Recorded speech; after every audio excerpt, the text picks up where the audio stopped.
Inilah jaringan radio Mega Suara. Bogor, Serang, Kulon Progo, Sukabumi, Kuningan, Indramayu, Radio Kota Perak, Yogyakarta, MGS TV, Radio Mega Suara,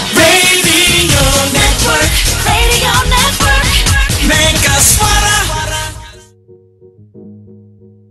Selamat pagi Jabodetabek, khususnya yang di Bogor. Selamat pagi Provinsi Banten, khususnya yang ada di Kota Serang.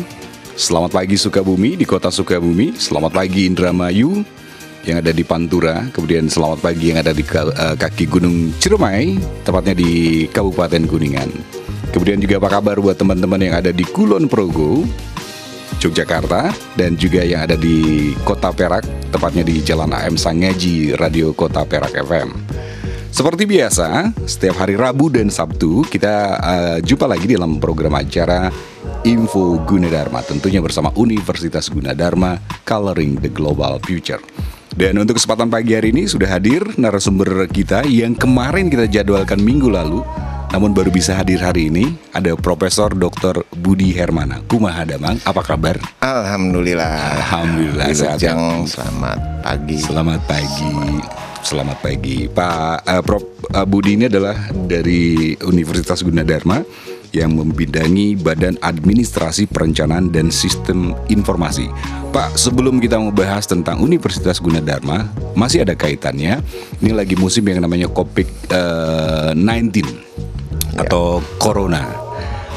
Kalau menurut Profesor Budi sendiri, seperti apa Corona itu? Dan hubungannya, apa peran Universitas Gunadarma dan juga apa yang dilakukan oleh Universitas Gunadarma terhadap fenomena daripada COVID-19 ini? Jadi terima kasih. Jadi ini sebenarnya itu adalah salah satu wabah. Bahkan WHO sudah menyatakan pandemi ya. Jadi artinya sudah menyebar ke lebih dari 180 negara, dan tiap jam itu kan berubah ya. Termasuk jumlah yang positif maupun yang meninggal. Tetapi intinya memang ini adalah virus corona yang dikatakan sebenarnya ada semacam, saya bukan orang medis ya, tetapi intinya adalah disebabkan oleh virus yang akhirnya mengkontaminasi manusia, yang terutama yang terkait dengan organ dalam, terutama paru-paru, sehingga ada istilah pneumonia dan sebagainya gitu ya. Dengan indikasinya kalau menurut orang medis itu kan seperti flu gitu ya, tapi ada beberapa perbedaan, tapi itu wilayahnya orang-orang medis ya. Tetapi yang terpenting di sini adalah bagaimana penyebaran itu kan sudah mengkhawatirkan berbagai negara ya. Indonesia pun dengan BNPB, Badan Nasional Penanggulangan Bencana, sudah menganggap itu kan ada semacam istilah itu kan situasi gawat darurat atau bencana penyakit terkait dengan corona. Sehingga ya artinya dengan berbagai bukan himbauan ya, beberapa protokol kesehatan yang diberlakukan oleh beberapa instansi yang tentunya yang sudah langkah-langkah yang sudah dilakukan oleh pemerintah. Nah, bagaimana masyarakat itu ya memang dikatakan tidak panik, tapi di satu sisi ya kita pun harus meningkatkan kewaspadaan dan kehati-hatian. Dan juga kepedulian sosial, bagaimana kita mengedukasi masyarakat, bagaimana kita berperilaku supaya perilaku kita dalam keseharian itu bisa mencegah penyebaran corona tersebut. Yang paling sederhana yaitu tadi ya, bagaimana kita pola hidup bersih, bagaimana kita sementara karena pola penyebarannya itu kan dikatakan droplet atau apa ya, itu kan ada istilah mencegah ke tempat-tempat umum atau kerumunan dan menjaga jarak, itu yang sering disebut dengan social distancing kan gitu ya. Jadi bagaimana tindakan-tindakan pola hidup sehat dan social distancing itu kan disampaikan ke masyarakat secara berantai, dengan tetap juga jangan terganggu dengan, kan kadang-kadang dalam situasi memprihatinkan kan ada aja kan selebaran informasi yang dimaksud hoax dan sebagainya gitu ya. Memanfaatkan. Ya, jadi artinya ya kita pun harus bijak, harus selektif melihat informasi yang benar tentang penyebaran virus corona ini. Tapi insya Allah dengan ikhtiar dan doa dari semuanya saling mendukung, dan mudah-mudahan penyebaran virus corona yang sudah sampai di Indonesia sudah sampai 174 ya kalau tidak salah, itu setiap insan, setiap institusi berupaya secara maksimal untuk menerapkan protokol kesehatan di masing-masing lingkungannya sesuai dengan peran dan tugas dari individu ataupun instansi tersebut. Mungkin itu sebagai pengantar seperti itu gambarannya. Oke, di Universitas Gunadarma ada program studi dan juga program akademik seperti farmasi dan juga kedokteran yang hubungannya dengan virus corona nih Pak ya. Apa yang mereka lakukan pada saat terjadinya gejala atau fenomena COVID-19 ini? Nah ini saya kira bahwa Gunadarma sangat beruntung ya punya dua program studi, bahkan mungkin ada kebidanan yang terkait dengan ilmu kesehatan masyarakat. Dan kita pun termasuk salah satu perguruan tinggi swasta yang diundang oleh pemerintah baik secara langsung ke kantor staf kepresidenan maupun melalui video conference sudah 2 kali itu ya. Dan kita termasuk yang diundang karena memang pemerintah tahu persis bahwa Gunadarma punya fakultas kedokteran. Nah terkait dengan fakultas farmasi ataupun kebidanan ya, ini menjadi ujung tombak Gunadarma untuk memberikan edukasi publik minimal di lingkungan Gunadarma. Dan di satu sisi juga kita tahu persis bahwa untuk pola pola hidup bersih tadi kan itu ada beberapa hal yang bisa kita lakukan, dari mulai budaya cuci tangan dengan sabun dengan baik ketika ada sumber air ya, tetapi ketika kita mobilitas keluar juga memerlukan hand sanitizer gitu kan, atau ketika ada benda-benda mati yang digunakan oleh banyak orang itu untuk meminimalkan penyebaran bisa menggunakan desinfektan untuk benda-benda mati dan seterusnya. Nah dalam konteks penyiapan berbagai sarana kesehatan untuk pencegahan penyebaran itu, sekali lagi alhamdulillah Gunadarma mempunyai program studi farmasi. Jadi artinya ketika ada kelangkaan, ketika bagaimana hand sanitizer dan desinfektan di pasar itu harganya melambung, akhirnya Gunadarma laboratorium farmasi yang alhamdulillah akhirnya dengan bahan baku, dengan pasokan dari mitra-mitra supplier juga sangat komit, tentunya dengan segala kemudahannya ya akhirnya kita produksi hand sanitizer dan desinfektan untuk kalangan sendiri, dan itu didistribusikan untuk kalangan sendiri ya. Untuk sementara kan gitu, karena bagaimanapun ya di satu sisi ada beberapa mitra yang juga minta bantuan karena memang di pasar lagi-lagi langka. Ya melihat stok kita kelihatannya untuk internal mulai mencukupi, kalau ada kelebihan ya kita coba bantu juga instansi lain, tapi tentunya dengan selektif ya, karena bagaimanapun kan produksinya pun kan dalam kondisi tidak normal gitu ya. Karena kenapa perlu itu? Karena di Gunadarma setiap kegiatan yang tak terhindarkan, walaupun nanti kita bercerita bahwa Gunadarma kan sudah melakukan penyusunan pembelajaran ya per hari ini, tapi nanti mungkin itu kita cerita lebih banyak. Tetapi intinya kalau tadi terkait dengan peran kedokteran, jadi setiap kegiatan yang tak terhindarkan tetap dilaksanakan di kampus.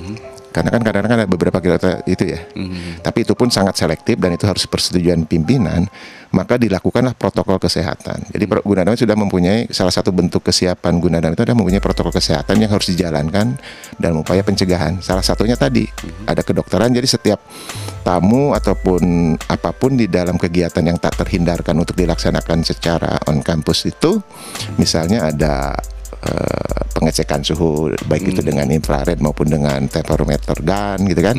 Kemudian setiap mau masuk ataupun keluar menggunakan hand sanitizer. Kemudian semua peralatan untuk pertemuan tersebut, karena nanti tentunya digunakan banyak orang, maka paginya disemprot desinfektan, kemudian sorenya juga setelah bubar juga desinfektan. Nah baru juga ada tim kesehatan dari Fakultas Kedokteran, karena kan kadang-kadang ketika misalnya dicek suhu tiba-tiba, karena prosedur standarnya kalau memang di atas normal kan itu bukan berarti itu langsung positif corona ya. Tapi setidaknya dalam upaya pencegahan kan itu kan nanti di ruang istirahat ada dokternya. Nah, mungkin nanti kita persilahkan untuk istirahat di rumah atau mungkin kita anjurkan untuk ke dokter. Jadi artinya kan itu kan perlu orang-orang atau ditangani oleh orang-orang yang memang punya kemampuan di bidang medis. Dan alhamdulillah itu ada Fakultas Kedokteran. Oh iya, betul. Kebetulan dan memang alhamdulillah juga ya ada Fakultas Kedokteran. Nah, sekarang kalau secara global Pak terhadap fenomena COVID-19 ini, terutama dari secara global Universitas Gunadarma, dari misalnya dari dosennya, kemudian dari fasilitasnya, kalau fasilitas tadi sebagian sudah ini, dan pokoknya secara global untuk menghadapi dan juga berperan langsung terhadap pencegahan bahkan mungkin pengobatan terhadap COVID-19 ini Pak.